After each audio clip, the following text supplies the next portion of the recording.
Principio nos avisa que ya, concretamente o governo assumir sua responsabilidade de bem com identidade na onda puta carga, a gente é tratado de direito de muita, coisa que nós queremos que eles seguir percorrer e seguir sostener o departamento de muita e jovem para tratar para bem com manejo, cambio de lei, processo, com mestre para salvaguardar e proteger-nos muito em todo sentido de palavra.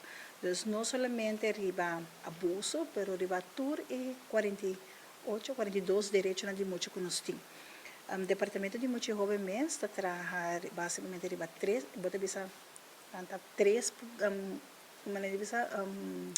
lei grande, pero dentro de jeito diferente outra lei que está acoplada com eles, não somente seis.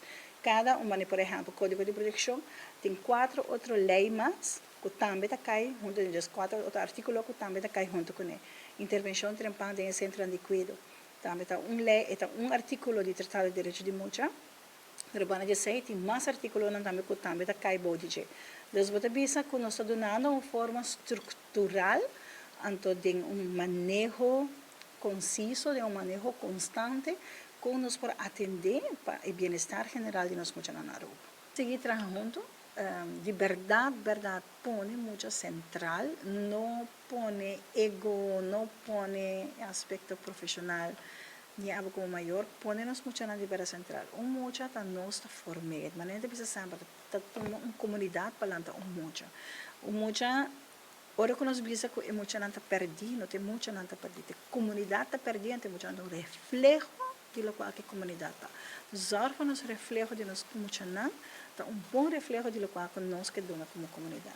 Então, a mim quer não vamos enfocar em lo qual que muito não está assim malo também, vamos começar a enfocar também em lo qual não está assim bom. Nós hobby muito que está assim hobby bom.